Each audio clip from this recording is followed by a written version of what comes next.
मेरा हाथ जगन्नाथ। सब जो टीचर्स है वो साड़ियाँ पहन के आती थी। मुझे याद है जब हम बैठते थे और वो टेबल के पीछे बैठती थी, उन्होंने एक्चुअली मेरे मम्मी को स्कूल में बुलाया इस कारण कि मैं जाके ऐसे घुटनों में उन टेबल के नीचे ऐसे बैठ के उनके पाँव देखता था। तब से मुझे प्यार हो गया था मिसेस जॉन के साथ। हमारे देश में ऐसे बहुत सारे बेवकूफ हैं जो बॉलीवुड की फिल्मों और उनके कलाकारों के नाम पर इतने भटक जाते हैं कि अगर देवी देवताओं को उनके बारे में गलत कहा जाए या उनके देवी देवताओं का अपमान किया जाए या कुछ भी अपशब्द कहा जाए, इन्हें सब मंजूर है, लेकिन इनके कलाकारों के बारे में या फिल्मों के बारे में बॉलीवुड के कुछ भी गलत इन्हें बर्दाश्त नहीं है। ये उस कैटेगरी के उच्च कोटि के बेवकूफ है जो आपको ढूंढने से भी नहीं मिलेंगे। अभी रणवीर कपूर का बीफ खाने वाला इंटरव्यू वायरल हुआ था, उसे लेकर बवाल चल ही रहा था कि भाई ब्रह्मास्त्र का बॉयकॉट करना है क्योंकि ये हिंदू होकर बीफ खाता है और बड़े गर्व से कहता है कि मैं बहुत बड़ा बीफ लवर हूं।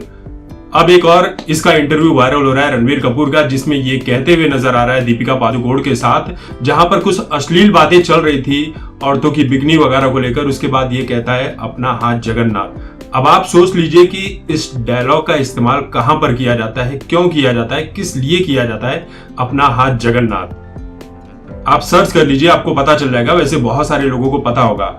ये सीधे सीधे तौर पर भगवान जगन्नाथ जी का मजाक उड़ाने जैसा है, गलत शब्द कहने जैसा है, और ये बना रहे हैं ब्रह्मास्त्र हिंदू धर्म के ऊपर फिल्म, और फिल्म में क्या कर रहे हैं, शिव बनकर चुम्मा चाटी कर रहे हैं। इस चीज को लेकर रणवीर कपूर के ऊपर केस भी किया गया है और ये कहा गया है कि उड़ीसा में और असम में पूरी तरह से इस फिल्म को बैन करना चाहिए। इस फिल्म को वहां पर रिलीज करना मतलब भगवान जगन्नाथ जी का सीधे सीधे तौर पर अपमान करने जैसा है।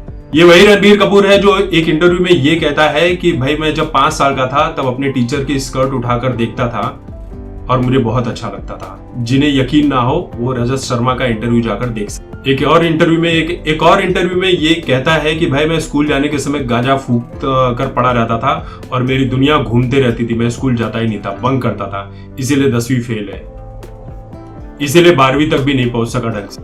तो ऐसे लोगों को जब आप अपना आइडल मानोगे तो जिंदगी तुम्हारी कहां से आबाद होगी, बर्बादी होने वाली है।